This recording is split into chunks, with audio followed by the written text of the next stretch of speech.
It's showtime, ladies and gentlemen. Welcome back to Open Class Doodles, Tactical Doodles for Success.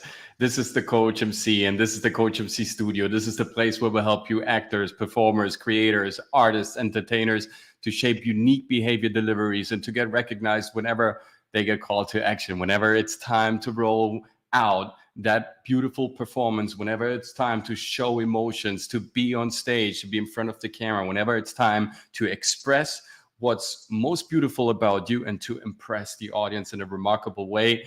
This is the time where we need to shine. And therefore, we have all sorts of tips, insights, mindset strategies, and other resources fully available and for free for the creative community at the Coach MC studio. And today, I couldn't be more pumped of today's episode because this is a truly special one. This is one of those things that kind of, will stay with us for the rest of time, because today we're going to talk about the actor's wow. And the actor's wow is a testament to ourselves, to our talent, and to our purpose in life as actors, as creators, as artists. So without any further ado, let's jump in today's remarkable episode number 6 of Open Class Doodles, and let's see what's cooking.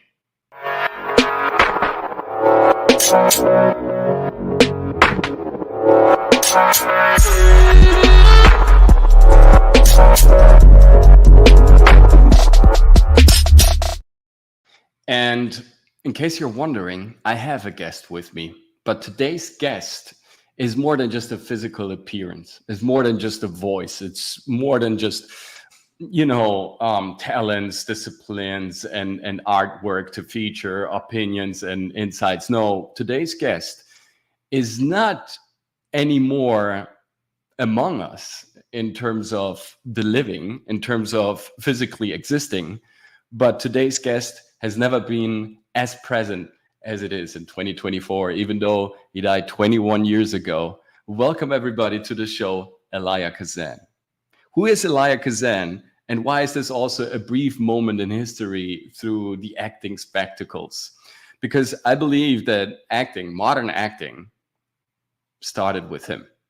I mean, of course there was Charlie Chaplin, of course there was Hitchcock, of course there was Buster Keaton.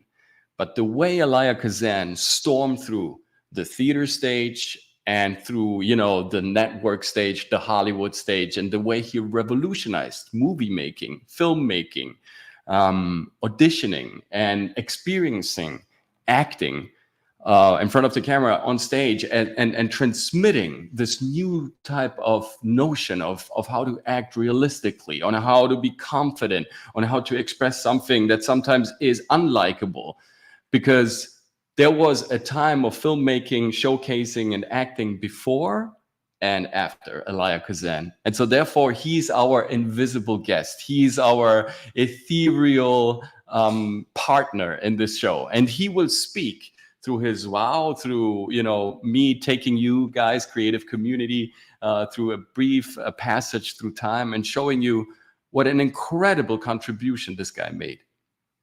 So, first of all, I want to say also hello to the people on Facebook. Hello to the people on Instagram. Why don't you come over to YouTube? It's a beautiful place over here as well. You can also smash the like button over here. It helps us a lot to kind of, support us. And while you're here and while you're at it, and if you're new to the channel, or if you haven't so far, why don't you subscribe as well to my YouTube channel, because it helps to support all of our endeavors, our actions. It shows also the algorithm what you like, what you cherish, what you value, what you like to see more. Not only from me, it's not about us, right? I always talk about the creative community that we are, this tribe of very passionate artists that I hope everybody, each and every single one of us wants to achieve something important, something valuable, something extraordinary in life. And therefore, this is why we're here. This is our mission, because we believe in talents. And by the way, we have a brand new website. It's called readytoperform.com. And before we start with the nitty-gritty of today's beautiful open class doodle, let me just tell you, we just revolutionized our program as well over here at the COACHMC studio. We worked for 10 years nonstop, basically, till we finally had some more time to really kind of come together and reflect, my wife and I, what we want to give in terms of effectiveness, productivity, and impactfulness when it comes to the methods, the insights, and the tools that we share over here at the COACHMC studio. Because for us, our mission is to make you greater, better, and more impactful. And so therefore, jump over to readytoperform.com, whether you're an actor, a performer, an entertainer, stand-up comedian, a CEO, a yoga teacher, an architect, or just somebody who just is fed up with not having the faculty of expressing what you or she or he feels has inside. And so therefore, maybe this could be the turning point also to you finally getting that expression and finally impressing the audience how you like to be, right? Confident, skillful, and poised. And we have a brand new public speaking program as well that we added to the roster of tools and instruments because it was requested heavily. There is more and more, there's more and more requests for people to speak, right? To speak on camera, to speak on stage, to make, bold and beautiful presentations. And also, therefore, we have the free masterclasses every month for free, right? You can register on Eventbrite. We have the link in the description over here. You can jump also to my Instagram where it's on the link tree. So you can find me pretty much everywhere. If you want to become a better performer, this is the best way to start. This is a great way to start because we're in January. The doors are open wide. And our last masterclass was just amazing. It was a great encounter with beautiful individuals. And I received so much in terms of energy and everything. So therefore, it's always a great opportunity to network, to meet other artists, to see other people, to hear other people's opinion, to test yourself, to hear someone else, kind of sharing information in your usual, outlet of coaches, mentors, professors, and people you look up to, right? Maybe you get a new input. Maybe you get a new tool for your toolbox. Maybe you get to dust off a little bit your belief system that you had when it was about creating art, performing, or acting, and you kind of get new angles and perspectives.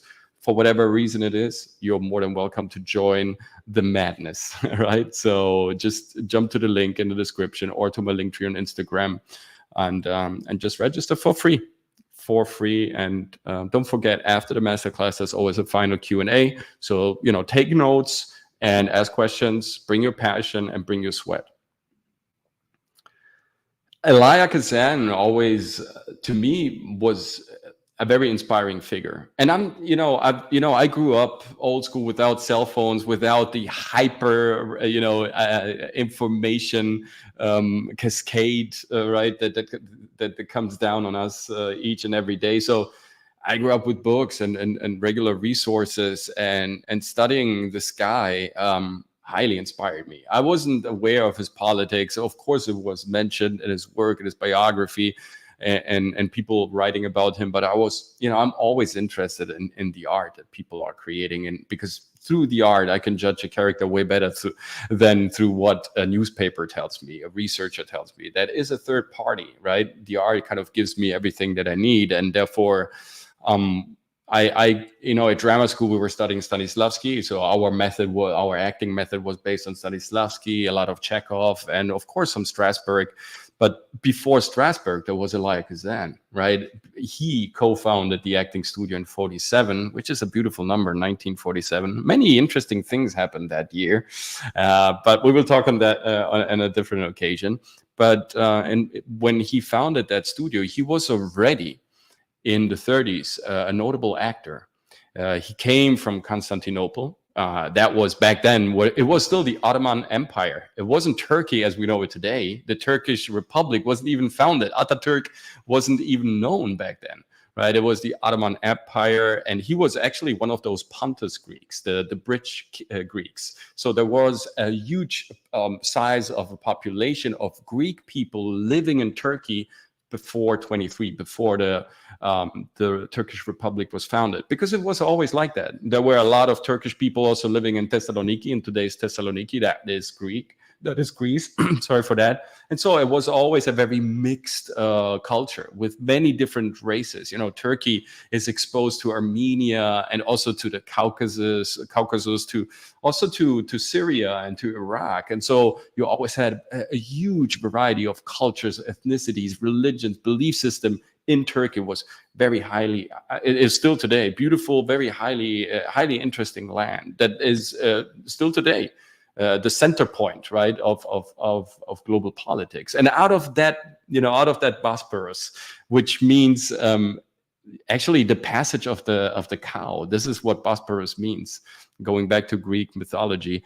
Out of that magical, wild, rebellious, so mixed place that is today's Istanbul, Elia Kazan moved, being originally from Greek descendants, moved to New York with his family. His father was a carpenter and a rug producer. He was a craftsman, and very soon he discovered his love for art, and he started playing theater. And he was already in the 30s, already an established name in the New York scene, and people were very attracted by the way he was, kind of interpreting these characters on stage, because he was basically very similar to, in a very modest and smaller way. This is what the COACHMC studio also stands for, right? We're coming from Italy, from a very old, ancient culture. We moved to Germany, where we modernized our product, but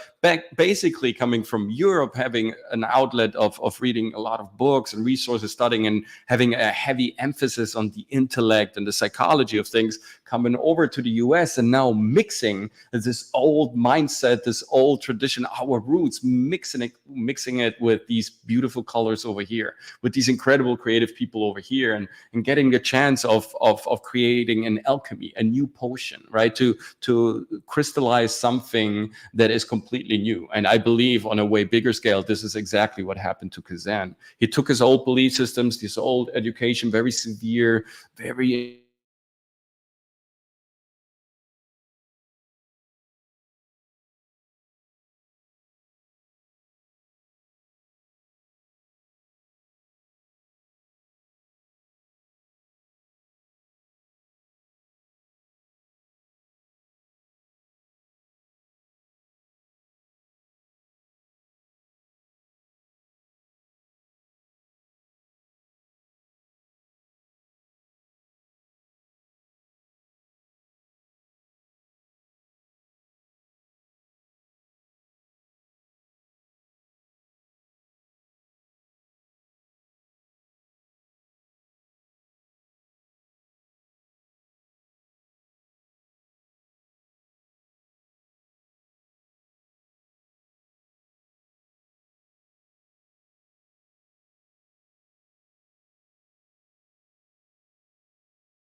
Already. Why not? Yeah, it had to happen.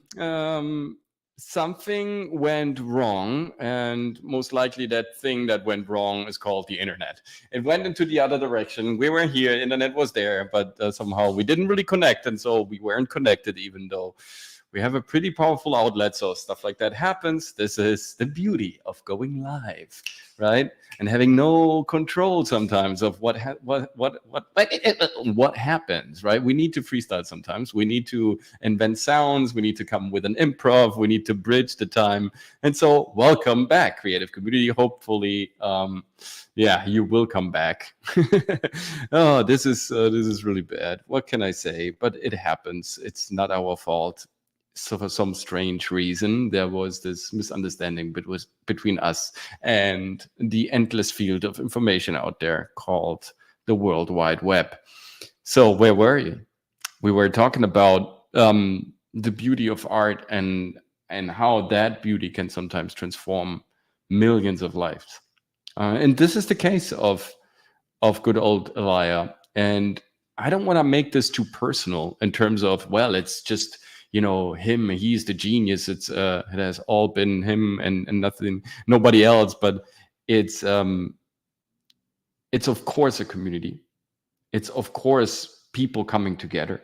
It's of course it wasn't just him. He was in the right place with his baggage, with what he had to offer. He was in the right place when he came over from Europe. He was in the right place when he landed in New York, and then when he moved also a bit up into the American land, and he was doing the right stuff at the right moment. That's for sure. But it's not a story about a biography. I called this show today, the Open Class Doodle, a brief history of modern acting, because in a way he was the initiator, right? I mean, for sure, he was one of those people that made a difference. But of course, the acting studio wasn't founded only by him. It was Cheryl Crawford, and later on, famously, Strasberg took over. And of course, this guy, like Kazan, worked with people like Marlon Brando, Jimmy Dean, John Ford, Carl Malden, and Katharine Hepburn, you name it. So we were talking about the elite of acting coming together around this guy. And he had ideas and exchanged those ideas and his creativity, his mindset, and his roots with the roots of all these other people, and joining, and creating new branches of this upcoming tree. And therefore, this is not a show about one single unit, one single person. It is what he has sparked in the hearts of the people he was working with, whether that was on stage, whether that was movie making, whether that was as a counselor, as a teacher, as a professor. He always excelled. And as an actor himself, which is quite remarkable, because usually actors are actors and coaches are coaches. It is even if you look in athleticism, it's very rare that an outstanding athlete becomes also an outstanding coach, or that a great actor becomes a great acting coach. But there are some exceptions.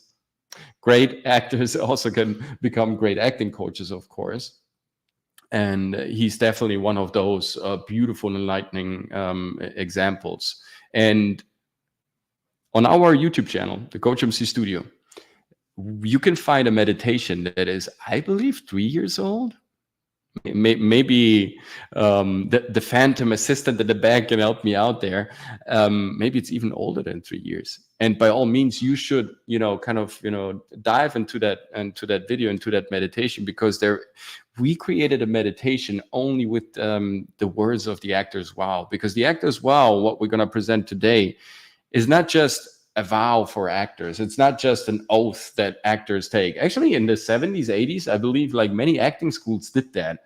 There's this, I heard this reoccurring thing that in the 70s and the 80s, still people were reciting this oath before starting with their acting sessions, with their acting lessons, and not only in the acting studio, in the method acting studio of Lee Strasberg, but pretty much all over the place, especially on the East Coast, because that vow, that the oath that we're going to present in a couple of minutes, kind of stands for our craft. It stands for our beautiful mission as actors, as performers, for sure. but it's way more than that. Like Elia Kazan himself, this oath can be reproduced by pretty much every single human being, and it would somehow fit the occasion. We are like 8 billion people on this planet. They can take this vow whenever they want and kind of, put it on their own agenda and stick it, and then stitch it to their own tailored success suit, and it would fit perfectly. This is how amazing, how classical, how timeless this piece of a poem is, and how important it is also to me to to show it today and to open up this 6th episode with this world, with this brief moment in time that somehow changed everything in entertainment industry. And again, sorry for the technical issues also on Facebook, to the community out there on Instagram, please guys, it's not our fault. It hasn't been our fault. And even if, right, sometimes mistakes happen, and this time it wasn't our mistake. Internet just went off. Now it's everything back. Let me know also in the comment sections if you guys can hear me well, if you guys can see me well, if you get the message today, right?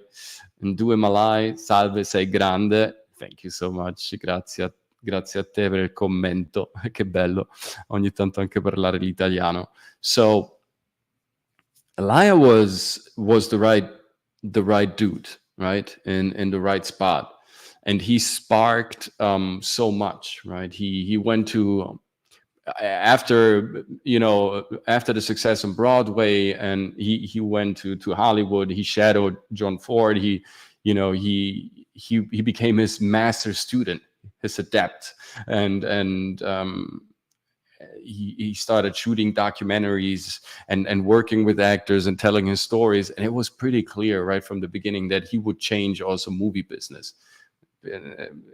Before that, on the East Coast and the West Coast were always two opposites, polar forces, right? The East Coast for a very long time, New York, Broadway, Atlantic City back then as well. Also, the East Coast in itself, it stood more for classical entertainment, musical, theater, tap dance, all that stuff. And the West Coast was always a representative of movie making, of the new stuff, right? And it's quite ironic because Hollywood actually started on the East. And then Thomas Alva Edison famously made the rent for the studio networks so expensive that and the regulations that he inflicted upon them so hard to kind of to follow and observe that they had somehow to move from the East Coast, from Jersey. They moved to Hollywood. So it was actually the East Coast fault that Hollywood was created in the first place. And then there was this large gap in terms of understanding entertainment and how to produce it. Of course, there was always an exchange of talent,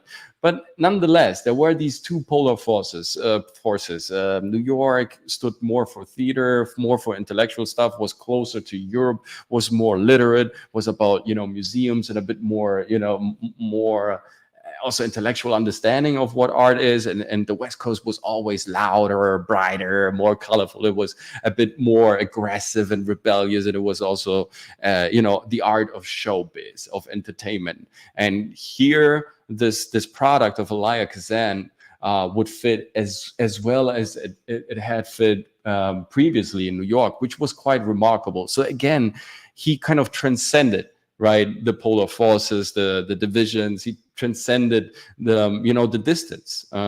He was always somebody looking for the action, looking for the contradiction, which later in life, unfortunately, of course, became something that actually blocked his development, and then later completely stopped his career as a director, which is unfortunate because I can only imagine what else he would have been able to create throughout time if all the political implications had not taken the best out of him, right? And basically kind of blacklisted him pretty much everywhere because of his famously his co-working with the anti-American committee in the 50s, where he allegedly snitched on colleagues that were part of the Communist Party. And so because of all of that, right? And he also being someone who was raised as a Marxist, but then kind of abandoned the Marxist party and their way of thinking, because he was just not satisfied with the way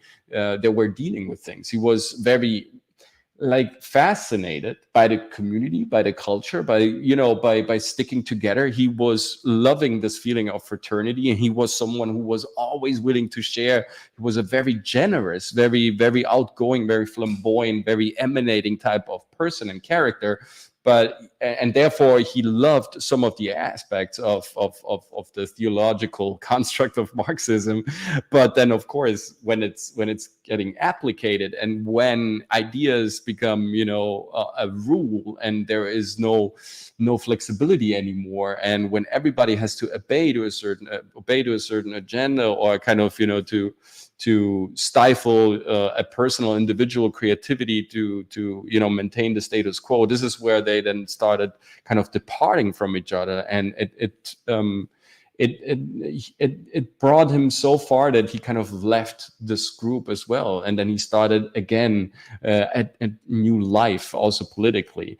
But, you know, nonetheless, his involvement then with this committee was then the turning point in a negative way for his career and for his, of course, the artistic development. But everything before that was absolutely astonishing and amazing, and changed entertainment industry profoundly. I can only highly encourage you guys to look into his life and to get inspired, and also to get into the controversy. Was he right doing the things that he did? Was he right joining the Marxist Party? Was he right doing all these things? Of course, on a human level, you can ask yourself all these questions, but the most important part that we should take out as creators, as performers, as entertainers, because this is our job. We are court jesters. Nonetheless, you know, what's going on in the world, we are always there, right? The hotter the times are, the more important we become, because it's not about just distraction or just entertaining or giving them some shallow experiences, right? It's also about inspiring people, intriguing them, and making them kind of, you know, resonate on, and you know, reflect also on certain topics, matters, social issues. You would laugh. I mean, right now I'm watching Beverly Hills 90210 with my wife. I'm officially declaring that, right? I'm saying this out loud. I'm watching Beverly Hills 90210 currently, 3rd season. And I'm seriously also thinking about joining Jason Priestley on Comic-Con in Orlando. I think it is in March or April or something. And just because I want to congratulate him to his incredible work. Like I'm watching this series now for the first time. My wife already watched it when she was a teenager. This completely passed by on me, right? Because I was already involved with producing my own stuff. And now rewatching this series, I really have to think like how interesting and simple sometimes it is to reflect on very important social topics without becoming a politician or a social expert on what type or not. And it's just fascinating how you sometimes, in a very easy and soft way, you can impress people way more and let them think way more about very important issues than always kind of pushing the pressure button, the necessity button, the emergency button, and the extreme button, right? Like in this series, you would laugh. I invite you to watch it. It's on Amazon. It's an incredible program, and it's really beautifully made. Hey Laura, ciao Lorenzo, super complimenti per tutto ciò che fai, ti seguiamo e sosteniamo sempre. Un abbraccio dall'Italia, grazie mille Laura. È un grande saluto anche a te, è un piacere mio di ispirarvi, di darvi nuove conoscenze, di poter un po' condividere quello che ho fatto finora e speriamo di darvi tutti gli strumenti necessari per diventare addirittura migliore di me, meglio di me, e di produrre grandissima arte in futuro. Let's come back to English. Ladies and gentlemen, very soon we're gonna have a masterclass. It's going to happen next year. No, it's going to happen in February 17th. On February 17th, we have our brand new masterclass. It's going to be audition tips number 2. The last masterclass, like I already mentioned, was phenomenal. It was a great event. This one is going to hopefully be even better because you're going to join. So make sure to join. Register with the tickets on Eventbrite. You can get them there, or through my Instagram, or with the link down below. You know, it's just a great way to communicate with you guys, and not only being always forced to, you know, show you some content, but really interact with you. Bravo Loso, che parli benissimo l'italiano, per me è un gran piacere, sono a incontrarti e fare un video, un film con te, magari con i tuoi colleghi, più di 20 anni che ti vedo, 2 ma dai. Grazie mille, dovrai venire dall'altra parte dell'oceano, però si può fare tutto, guarda, niente è impossibile. Se hai una buona idea, vuoi girare qualcosa, mettiti in un aereo, vieni a Miami e divertiamoci qui al The COACHMC Studio, ci mancherebbe altro.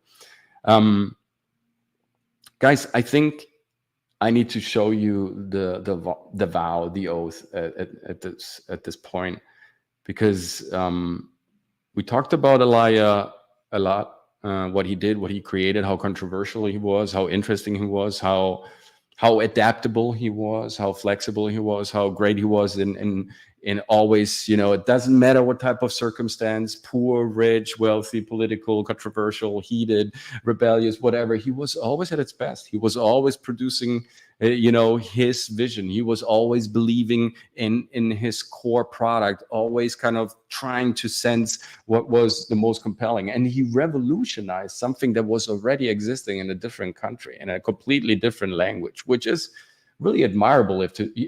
How many people nowadays have a desire to go to another country and say, let's become someone great over there, right? Like, let's say I have this dream to come to the United States, or to conquer Italy, or to be great in England, or, whatever it is. Like, how many people do have that desire to say, hey, I want to change movie making. I want to change the way people think about literature, philosophy, science. It's really something to have big dreams like that. Will we always succeed? No, but it doesn't mean that we weren't successful, because there's a big difference.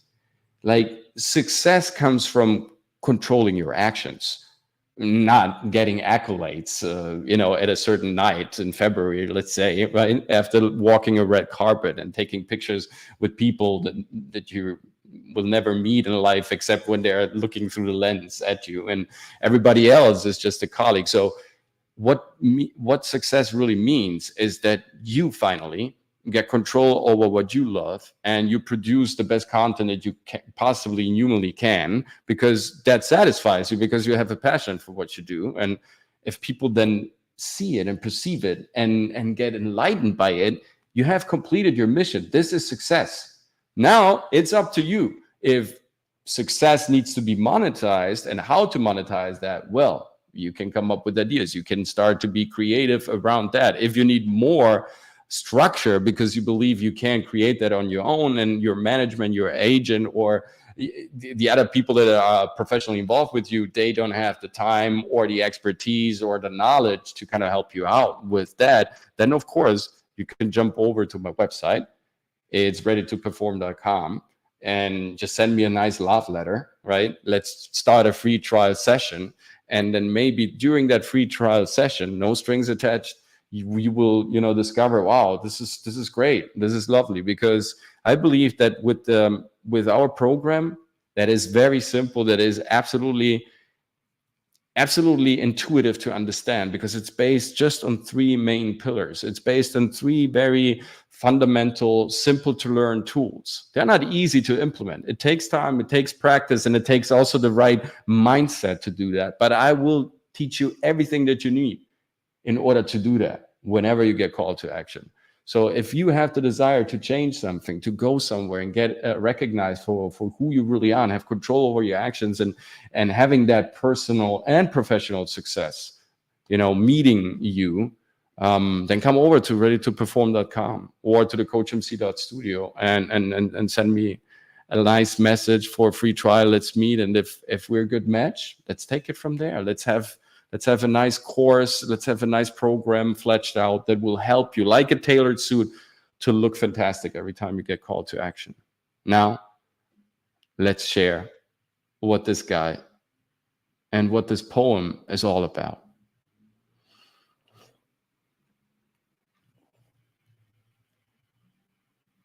I will take my rightful place on the stage, and I will be myself. I am not a cosmic orphan. I have no reason to be timid. I will respond as I feel. awkwardly, vulgarly, but respond. I will have my throat open. I will have my heart open. I will be vulnerable.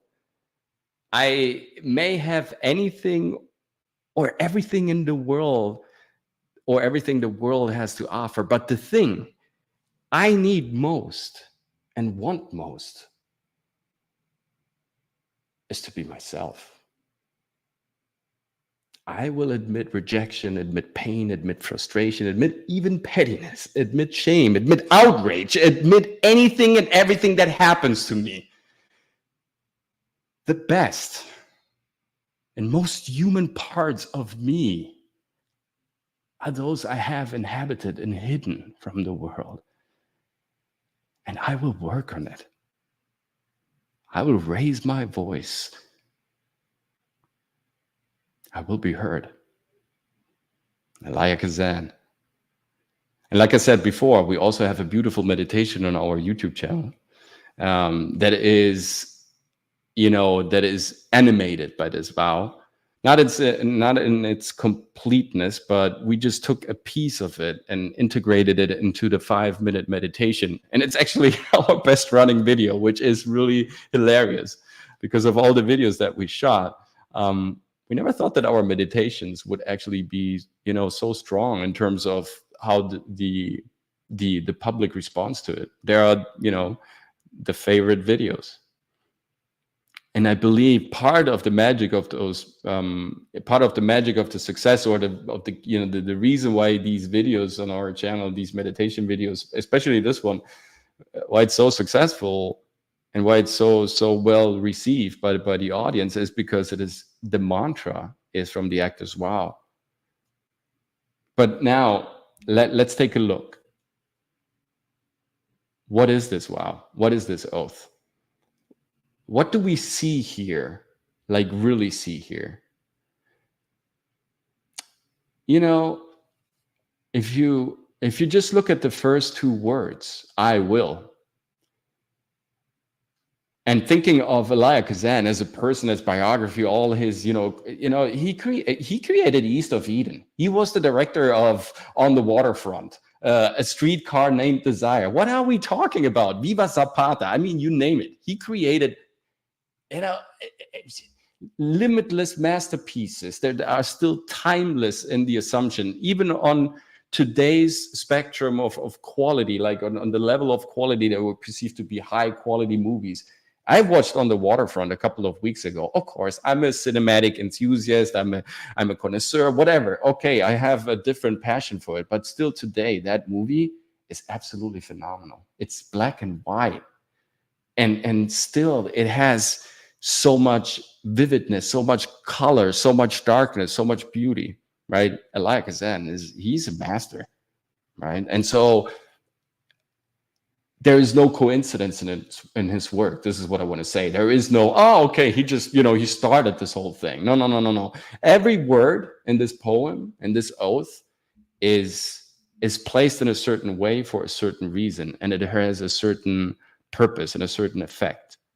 So when he says, I will, that already is the promise. Already, in a way, and let me know in the comment section what you think of that. In a way, it's everything we need to see. Just that poem is a wow for itself. Yes, thank you, Victoria. Myself too. I wanted to do this in a memorized way, but I once knew this poem almost completely, but I never completely absorbed it. But I just read it now like it would be a cold reading, just to show you that even read in this way, and there really it wasn't laziness or anything. It's just the beauty of it, because every time you read it, it changes. Every time you do it, it has a different connotation. And that is absolutely amazing. I will enlarge this a little bit if possible. Is that okay? Can you see it well? This is the biggest way I can get it. Let me know in the comment section if this is big enough. But again, when he says, I will, that is the promise, because my will is the promise. My will is the mountain. right? It's touchstone pictures. It's TriStar pictures, right? It's Castle Rock pictures. And Peter is the rock on which I built my church. And when we go to Mecca, right, the holy place, the holy sanctuary of the Muslim religion, we have to, you know, as a Muslim, at least once in your life, you should walk 7 times around the stone inside of the Kaaba. Because and the Kaaba is a stone in itself. So we have the 7 fragments of the stone of Abraham enclosed in an even bigger stone.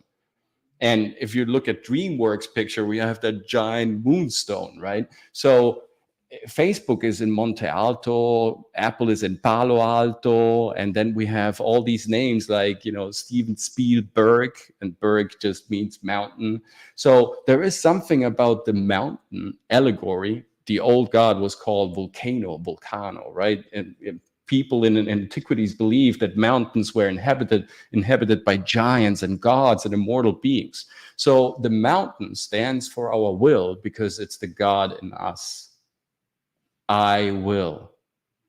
I'm coming to the stage. I'm coming into fruition. I'm coming into presence. I'm coming to life. And this is my promise to the universe. I will not back off life. Today, people are complaining too much. They are not realizing that they are alive. They want to be hidden. They want to be isolated. They refuse to, you know, stand up and be the mountain for themselves. And they blame others for not, you know, for not giving them the power to stand up for themselves, which is a ridiculous and absolute ludicrous and pathetic process, because art teaches us that we have to take the pen. We have to take the stage. We have to stand in front of the blank canvas. We have to face the empty sheet of paper. We have to, you know, come up with an idea in front of the camera, impress the casting director, express our love, our ideas to the audience, and never look back. So as artists, we already know that's a ludicrous concept, to blame someone else for something that you can't achieve. I will. Everything starts here. And then he goes on by saying, take my rightful place on the stage. I will take my rightful place on the stage. And rightful, I mean, yes, knowing Elijah, you could say he was a bit lofty here, maybe slightly arrogant. Yeah, that's a typical Elijah Kazan, right? Picture book. I don't think it's meant that way. I really think that he meant it's rightful. It's okay. You are not claiming something that doesn't belong to you. You are not stealing something, right? You're not taking away from somebody or something. It's okay, right? It's okay to be heard. It's okay to be seen. Franca Colognesi, sei fantastico. Hands, yellow heart, red. Thank you so much. Yes, grazie mille. Yes, I will take my rightful place on the stage. It's okay to be there. Rightful. It's no coincidence, guys. The thing is, people ask me sometimes, right, when we approach the free trial session, hey, I want to be a successful actor. How can I do that? And it's like, behave like a successful actor. This is what I respond. And then they look back at me on the Zoom call. It's like, what do you mean? It's like, what I said. Any other questions? Now, wait a second. Can you kind of, exemplify what you mean by that, right? Can you just illustrate a little further what you mean by, behave like a successful actor in order to be a successful actor? Because if you behave, you are already a successful actor, because it's the being that you are. So it's rightful to be on stage. And if you want to be a successful actor, you should, read this poem and internalize it. Everything you need is right there in front of your eyes. And I quite mean that. If you really internalize, and probably we need another show, because this is our time today, it will probably not be enough to cover the whole poem, the whole beauty, and we probably would need 365 shows to kind of completely, and we don't need that. That would be just an ego battle. But we would definitely need a second show if we want to come to the end. I feel that already, because that's the energy that this poem gives me, the spirit that talks to me through this poem. If you really understand what has been said here. And even if you are not fully understanding it, just by reading it slowly and just reproducing what this guy wants from you, you don't need a drama school. Seriously mean that.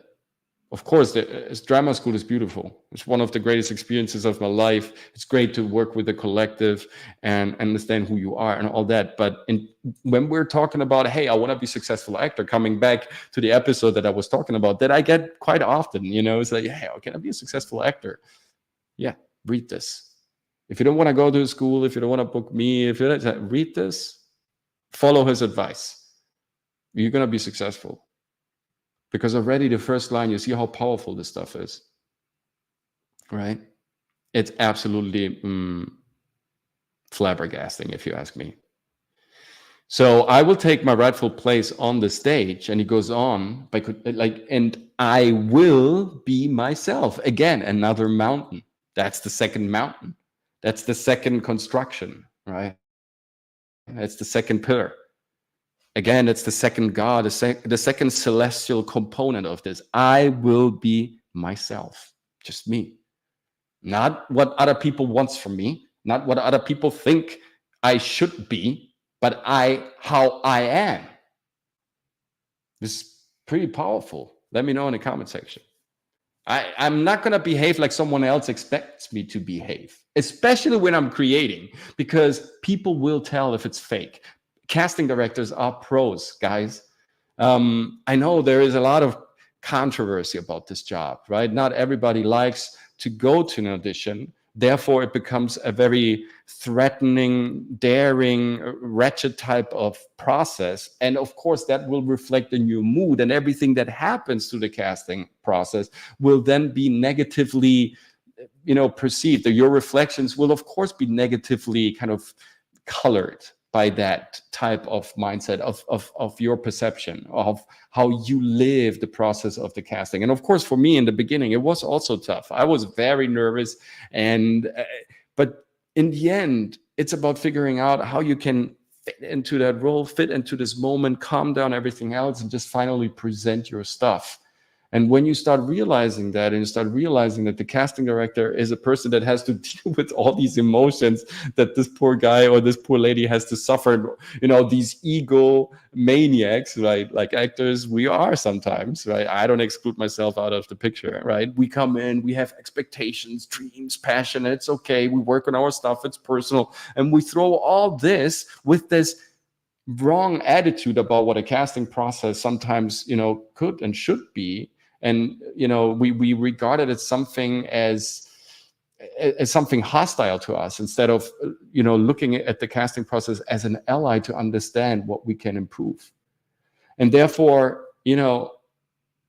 first of all, you can book me to understand where and how you can kind of, calm those nerves, and how you can use your energy and channel it into the process instead of fighting against yourself, first of all. But second of all, what he's saying here is exactly that. It is okay. I don't need to judge anyone, and I don't care what they think of me, because I just will be myself. And I can only be myself if I'm calm, if I'm poised, focused, relaxed, and energetically driven to this occasion, full of optimism and positivity. So it's not really egocentrical.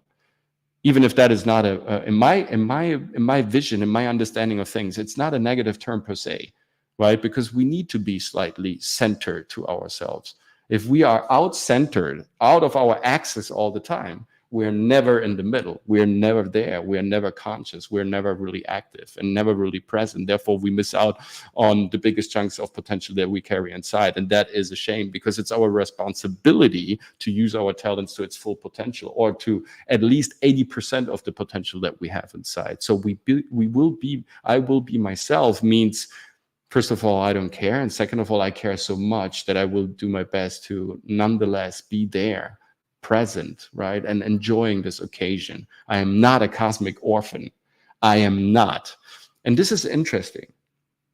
So I will take my rightful place on the stage. Affirmation number 1. I will be myself. Affirmation number 2. And here is I am not. It's a negative affirmation. I am not a cosmic orphan. I have no reason to be timid. it's genius writing, right? It's so subtle and it isn't, but it's obvious, but it isn't, and it's on the nose, but then it's so well blended in. What do I mean? What does this guy mean? I mean that in the beginning he says, I will. And then he says, I am not, and I have no reason. So he looks at it from another dialectical, linguistical perspective, and therefore he invites us to look at this also from, all right, I have made some positive affirmations here, but how can I manifest that? How can I fulfill on those promises, right? How can I deliver now? Now I've made some bold statements. Now it's my time to shine, right? So people are now looking at me, and now it's time to come out and say, where is my zone? What belongs to me here? Where do I have control? Again, what is success? It's control over our actions. And here, the control zone starts when you say, I am not. Whatever you're not is already confirming what you are. And that gives us the ability to kind of, set a boundary. I don't want this, so I know what I want. Right? Does this make sense? Please let me know. We have Sylvia. Ich vermisse dich beim Sturm. Bitte treffe entweder Lia im Off wieder oder Eva, dann wieder Eitel Sonnenschein, Rückenheim, Büchelheim und Hochzeit auch von Valentina und Fabienne, die sich auch versöhnt haben. So, Sylvia, thank you so much for your comment. She wants me to rejoin the show I was working on for the past 18 years with a couple of interruptions in between, also bigger interruptions. And also, I would love to, shout this out to the Instagram crowd and to the Facebook crowd that is heavily composed also of the people that watch me also on TV back then in Germany or somewhere else in Europe. And thank you so much for the support, first of all. Thank you so much for being here. Second, it's truly cool. I don't know if I will ever come back or go back to the series because I have just so much love for what I do and so much creativity, and I hope to get out a lot of content. A lot of great stuff is happening, and so therefore I'm probably gonna continue being the coach, but never say never, of course. Great one, Victoria, great one. So coming back, control starts when we say no. It's now our responsibility. I don't want this. I know what I want. I know exactly what I want.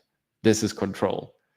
With no, you affirm your power. You give legitimacy to your actions. And now you shift the responsibility to yourself.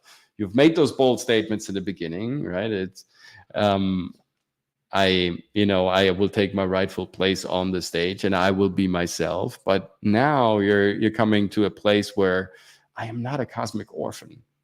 I know exactly this is not a coincidence. I have no reason to be timid. As a matter of fact, if this is not a coincidence, because we know coincidences don't exist, there is no such thing as an accident, right? It's all part of the fabric of the universe. It's always woven into, it's a thread that is woven into the bigger picture. And sometimes we just can't perceive the bigger picture. And that's okay. We shouldn't always be capable of, because that would be boring and sometimes also frightening and unnecessary. We should be focused on what we do in the now, be present. And therefore, whatever happens in the future, whatever the bigger picture is, let's enjoy the now. Let's enjoy this gift called present. That's why it's called present, because it's a gift, right? It's now, the enjoyment of life. And it's not on us to know what the future will bring. We are following the thread. We are not cosmic orphans. There are no coincidences. And I have no reason to be timid, because I will, again, we're coming back to the mountain, respond as I feel, awkwardly, vulgarly, but respond. And why vulgarly? There were some, it's a debate about that. What he means is like coming back to classical Elia Kazan, but I think vulgarly just means, hey, Kazan himself, he was a mixture of Greek and Turkish, roots and culture and ethnicities. And this is where the old theater comes from, right? From the Greeks, from mythology. It was the ritualistic drama to interpret celestial events and give them physical shape in order to make them understandable for the people. And so therefore he comes from that culture of kind of translating everything that happened, right, in, you know, in between heaven and earth. And for the reason being, and for the very nature of everything that happens, right, sometimes things are vulgar, and sometimes things need to be addressed also vulgarly, right? Not all the times, right? It's not always the right way to do it, right? There is a place to do it, and there's not, but it's the nature that needs to be respected. There no sugarcoating, no let's put, you know, butter on top and let's make it look nice when underneath it's actually rotten and full of denigration. So show it as it is, right? Be vulgar if you need to, right? It's not a recommendation, but that means you are free to. And that already kind of opens the door. And awkwardly, I mean, it just means that sometimes it's weird. And sometimes it feels strange to be an actor, of course, because you're dealing with these emotions and with these weird directions. And, you know, and there are sometimes we don't know. Again, we're just following the thread. Sometimes we don't know what the rug in the end will look like. Why doesn't he say, I am myself? Why does he say, I will be myself? Because we are never ourselves, right? We are always a future projection of ourselves.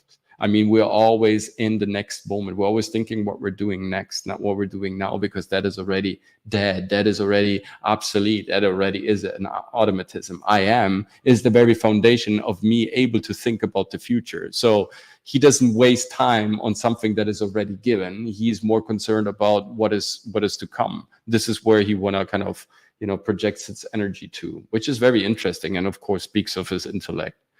But yeah, I will be vulnerable. This is it. I will respond. I will have my throat open. I will have my heart open. I will be vulnerable. This is how kind of this, you see it also how it's printed. Right? This is where everything kind of leads to, because this is what a lot of actors, even if they're famous, still struggle with, to be vulnerable, to open up.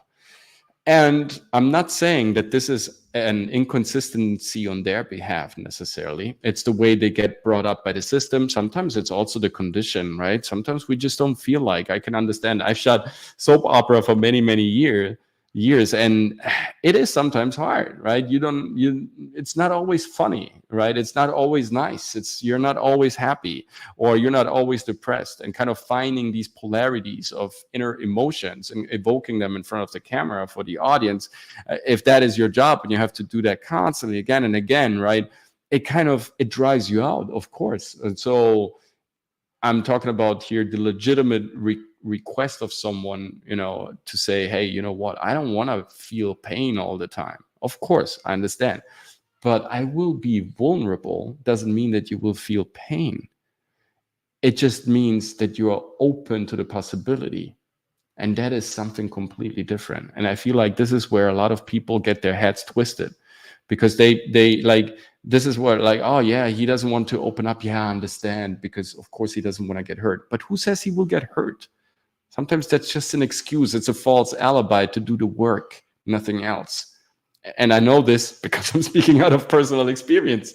And for being that honest, I think I deserve a like to see a like in the next couple of minutes from you guys, right? To smash the like button, and to give us some love, to show us some love, and also to show the algorithm, big L, what you value, right? Is very important. So give us a like for that. No, but it's normal. It's human to not always be ready to say, oh, you know, I'm gonna throw myself in a big scene now. Or, yeah, I have to beat up the place. No problem. It's about warming up and being ready to work, right? Being vulnerable doesn't mean that you get hurt necessarily, but being open to the possibility and kind of getting that, owning that, and then of course reacting to that, because acting is reacting, like Paul Newman famously said once to Alfred Hitchcock. But respond, all right? But respond. I will have my throat open. I will have my heart open. I will be vulnerable. The funny thing is, we're talking about the 3 chakras here. This is the throat chakra, it's the heart chakra, and this is the solar plexus chakra. I will have my throat open. I will speak. I will have my heart open, right? I will have intuition, inspiration, ideas, right? Images. I will be vulnerable. This is my solar plexus. This is one of my most vulnerable spots in my body, right? And so, again, it could be a coincidence, but I don't believe in coincidences. I think he planned this. I think Elia Kazan, also coming from the East and having a lot of mysticism and a lot of knowledge about, teachings from the East, India is just around the corner. I believe this is not a coincidence. I believe this was planned. He's actually finding a metaphor for the three most important chakras, our center chakras. And if you really want to feel, and if you want to really hear a funny story, our colors, our logo, the initial idea behind the COACHMC studio was also to kind of activate those three center chakras, right? To really kind of open them up, right? Because they are just whirlpools of energy, and the most important one, because the one controls the processes in the body, the other chakra controls the processes in our blood, and the third controls the process that, of resonance and of sound, which is really like the fundamental, it's the center line of communication. And we always say at the COACHMC studio, from one center line to the other. So I feel very connected to these three very special lines. He goes on by saying, I may have anything or everything the world has to offer, but the thing I need most and want most, very interesting, is to be myself. Again, myself, right? I may have, beautiful, I may have anything or everything the world has to offer. So, okay, in terms of physical goods, in terms of worldly riches, in terms of possessions that you can have, yeah, you're well equipped, my friend. But the thing I need most, and here it gets really interesting, and I want most, right? Because sometimes we want stuff that we don't really need, right? I want this, and this happened to me in a very painful way. So I can completely understand, and probably also you guys let me know like where he's coming from, because sometimes we want something and then we realize we don't really need it. And actually we are happy afterwards when we get the time to like sincerely reflect on that. It's like, hey, actually that was a good thing that I didn't receive what I wanted so much. It's not the burning desire that I'm talking about. Sometimes it's our ego that kind of dictates things that we want, but they're not the things that we need. And here he says, you know what, that I need most and that I want most. So both worlds, yin and yang, coming together. Again, the Asian, European, old world, the old continent coming together with the new continent, with the new experience, with the insatiable curiosity of the West. Now both have their space in you, both aspects, right? To want something, but to know exactly that thing that you want now finally is also the thing that you really need, that you truly desire, that you need also to improve, to get better. And when you have such a coalition of forces, greatness is just around the corner. Because in the end, it's just about being ourselves, right? It's about, I want to be myself, right? Nobody else. I don't want to be a projection. I don't want to be someone, that maybe looks on the surface, looks successful, but on the inside is not happy, not really satisfied, not really. And you can be unsatisfied and still be happy, for sure, because you want more, you want to improve, you want to get bigger. But at a certain point, the satisfaction of being you and being able to produce that you, right? That feeling that now you have control and you show exactly what you want to show. Also because your environment is there to perceive it finally, because you are finally in the right environment. Finally, you are. This is my rightful place on the stage, like Elias says. But the thing is, sometimes we just don't know what we need. We just don't know. Robin, thank you so much. Thank you so much. Robin, hello, my brother. I told you I'm gonna be here. Yeah, absolutely, man. Thanks for fulfilling. That's the promise. All right. Thanks for being here. Smash the like button, guys. And also shout out to the Facebook community and the Instagram community. Thanks so much for hanging out with us. All right, let us know how you feel about the show. So I may have anything or everything the world has to offer, but the thing I need most and want most is to be myself, period. And now let's get to the hard part of things. I will admit rejection. Why? Because entertainment industry is an industry of rejection. That's why. For sure, it's the one industry where people will tell you the most no's. And if you understand that a no is just next opportunity, and that's not just a play on semantics here. It's not, yeah, of course, it's the next opportunity. Well said. No, no, no, it's true. It's like I said, when it's about having control over your actions, is also knowing what you don't want, what you don't need, right? What you don't want to become. And getting a no is probably also the universe telling you, and I truly believe in that, is also the universe telling you, hey, this is not meant for you. I was once in the final stages of getting a really big role, and I didn't get it, right? And it was a huge project, multi-million-dollar project, beautiful stuff, and I was very close, and I wanted it so bad. I didn't get it, and I was desperate about it. I was desperate. I was beating myself up, and I couldn't understand the universe, the world, anybody anymore, right? And I was questioning my belief system.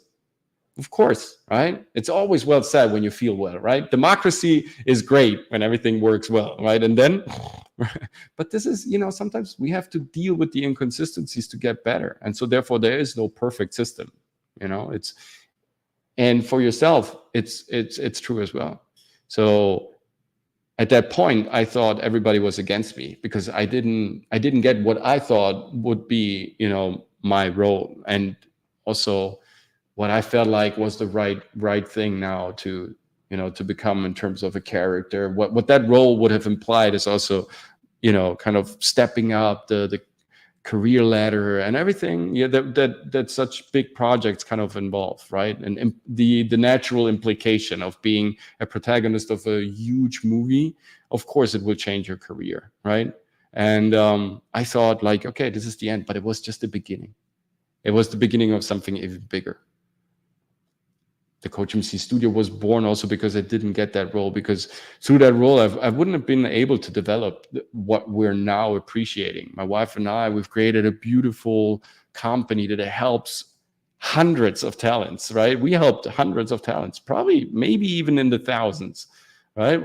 If not close to that, like many, many, many people. But it doesn't matter if it's just 1 or 1,000. It's just a matter of having witnessed the development of talents and having helped them to enter prestigious productions, great projects, and going into places that they never have would have dreamt before. So that already, like, to being a witness to that incredible adventure already was worth it. And therefore now I understand why I didn't get the role. So the universe is perfect. Believe in that, right?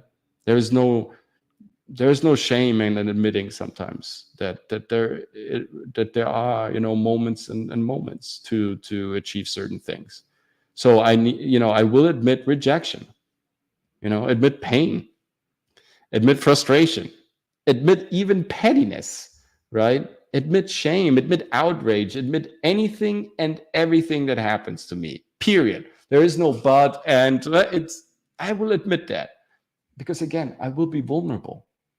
I can't pretend like I'm vulnerable. Yeah. I have that transparency, that immediate reaction. I'm like this, this wobbling, bobbering, membrane that is hypersensitive, right? Like from this alien organism, right? As soon as you only get just so close to it that moving the air, that organism, sometimes like a coral reef, you can see those beautiful organisms also underwater, right? As soon as you get not even close to them, they retract, they react. And so when you have that type of elasticity, physical and mental elasticity, of course things will impact you. This is what we want to see. Acting is reacting. I'm sorry, but this is pretty much true for everything. Like in business, you get a harsh tone sometimes from your boss. You react to it, you get hurt, and then you reflect. Maybe he had a reason for being that, so so brushy in this moment. Maybe there was, something that you did, or when someone is reacting to you in this way, maybe it's just also because you're emanating strong emotions. You are very present and charismatic. Maybe you're filling the room, or maybe you are very sensitive and then you attract reactions as well, right? Whatever it is, it's just a recognition of, of us being there, of being present, and having that kind of understanding that people acknowledge our presence is already a great success when we are creators, when we are in business. Because, in business even more so, it's not about, your artistic result, it's about functioning. But how will you distinguish yourself compared to your competitors if it's always about the same task, or pretty much the same task? It's about how you react to it, right? So acting is reacting means that you are that membrane, and that in every condition of life and profession, this will be to your favor and advantage. Will that mean that sometimes this, will bring frustration and pain and even pettiness? Yes, of course. So we deal with it. We can't always deal with beautiful stuff. That would be boring. There is no perfection. Perfection is fascism, guys. Perfection is fascism. When there is nothing to complain about, it's not life. We need to learn from our mishappenings, from our misdoings, from our missteps, right? And then we implement that. Otherwise, that would be foolish. And we get better. So we admit all this beautiful, juicy stuff to ourselves. Everything that happens to me. Because the best and most human parts of me are those I have inhabited and hidden from the world. And that is a crucial line. And it's also a tricky one, because what he's saying here is not as evident as it might appear in the beginning. The best and most human parts of me are those I have inhabited. So I fulfilled my mission. I've lived them, right? I filled the space up. Creativity comes also from, owning your space, giving yourself the space, the time to fill up that ethereal container with some interesting, irrational, crazy, beautiful ideas, right? So you have already exercised that. You have left your signature. The people have already, witnessed you, and now you've hidden them from the world. Why? How is this possible? Like, we have shown and then we have hidden? No, it happens at the same time. It's like quantum physics. What happens to one particle happens also to the other one. And since we are living in a toroidal dualistic field concept, right? Our physical concept of matter is the dualistic principle of the toroidal field that we produce on a constant basis as long as we live, right? For 70 plus years, for 80, 90, 100 years, we produce electromagnetic fields. And this is science. It's no mumbo jumbo, right? And so we produce an enormous amount of energy, and that energy leaves a signature because it's electromagnetic, and everything is electromagnetism, sound, right? And so therefore, what I have shown is also what I have covered. What I have performed is also what I have hidden. What I have put on display is also the one that I have left behind. That's a beautiful thought, because everything is connected. The dualistic principle is just a principle to kind of exemplify what it looks like, but it's actually all connected. There is no division of good and bad and sound, or in the holographic universe. It's all connected, all through. It's just a different level of intensity and of magnitude and volume, but it's all connected to that one core field of energy.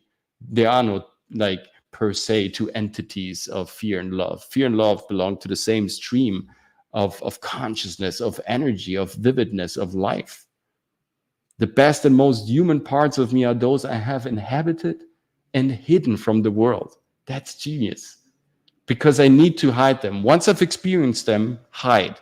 Once you have success, be quiet and drive towards your next mission, and don't tell anyone about it, right? I will work on it. I will raise my voice, and I will be heard. I will work on it means I will never stop working on it. I will always improve myself, the Coach MC, and you can, also take advantage of that.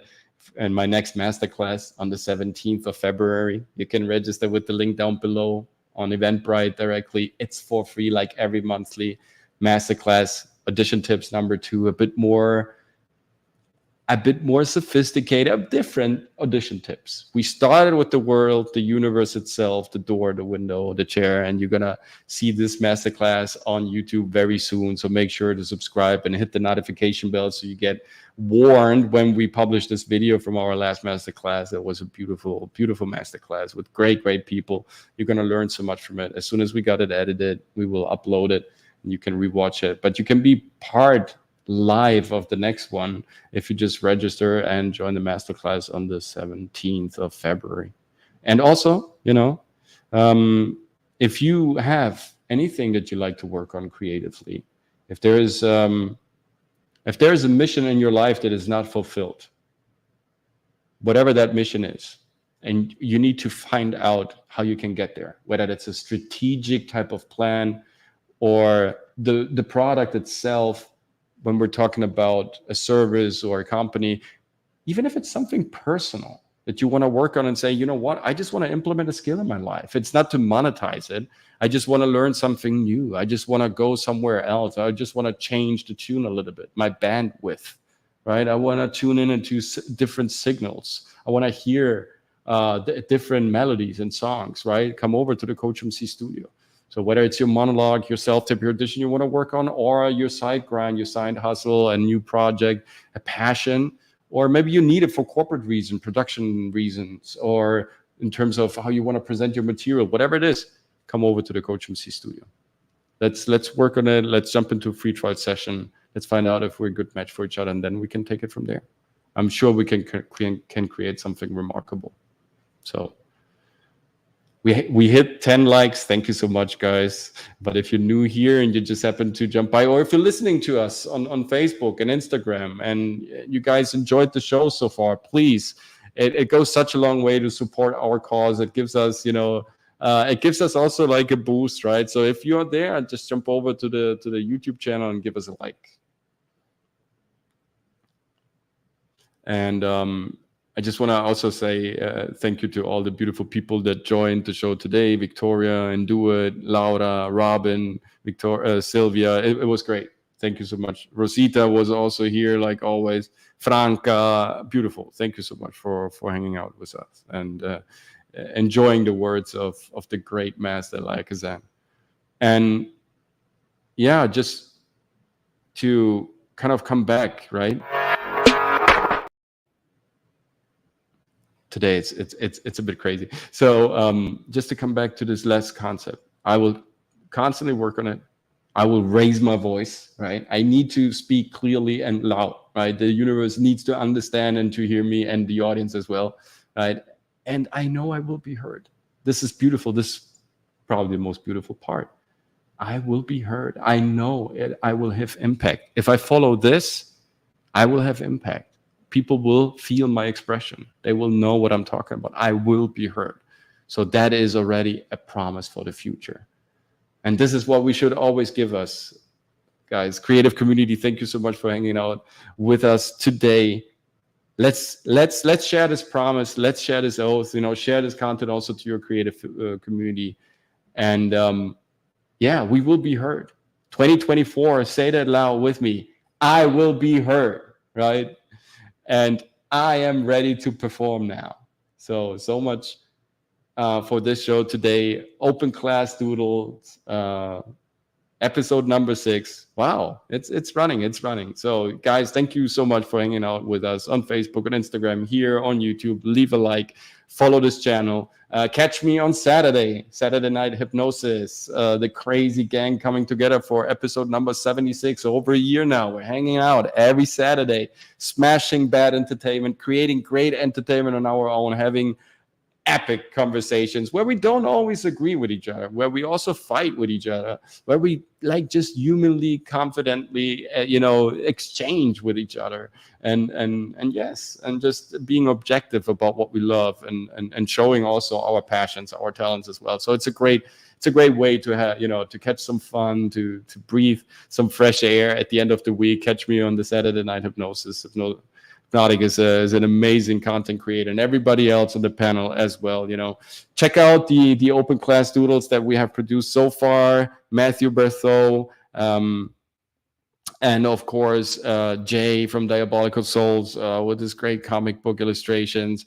More to come next Tuesday, where it's going to be 6 p.m. with Dragon Slayer commentaries from the Saturday Night Hypnosis crew. We're going to talk about ancient Greek mythology. I can't wait. I have a beautiful doodle prepared for you. And since Dragon Slayer is very savvy when it comes down to history, ancient knowledge, and a lot of like spiritual concepts of religion and theology, and he's a very knowledgeable, super funny guy. So I wanted him to be on the show so we can finally discuss our topics a bit more in detail, a bit more granularly. And why Greek mythology? Because Greek mythology is just a beautiful blueprint for all creative artistic endeavors, right? The hero's journey, the tragedies, the odysseys. There is so much to learn from that. And there are so many principles that are so primordial and timeless that you can apply them for marketing, for acting, for fashion. I mean, look around you. There you can find Greek mythology pretty much everywhere in advertising, for travel reasons, entertainment. It's everywhere. And so understanding Greek mythology is understanding your business, and it's going to be a fun ride with Dragon Slayer commentaries. I'm sure he has some hilarious and some unique takes on different stories and paragraphs, and I've tried to illustrate a little bit and give you like a nice tour through that ancient knowledge in a bit more contemporary frame. So I'm definitely looking forward to this one. And of course, to the masterclass. Join me also on YouTube when it's time for the acting alphabet that we're going to reprise in a couple of weeks, I promise. And of course, just stop by our website, readytoperform.com, with all the brand new programs, courses, and that we tailor just for you guys, the new videos, the new concept, the new art. There's so much to discover this year. Let's just do it. Let's just have this oath internalized. Let's follow this great this great manifesto of art, of expression, and of conscious, control over your actions, because that's ultimately where happiness is coming from. And I want to just thank you for that, and see you next time with the next video, next Tuesday, 6 p.m., open class doodles. And now you're ready to perform.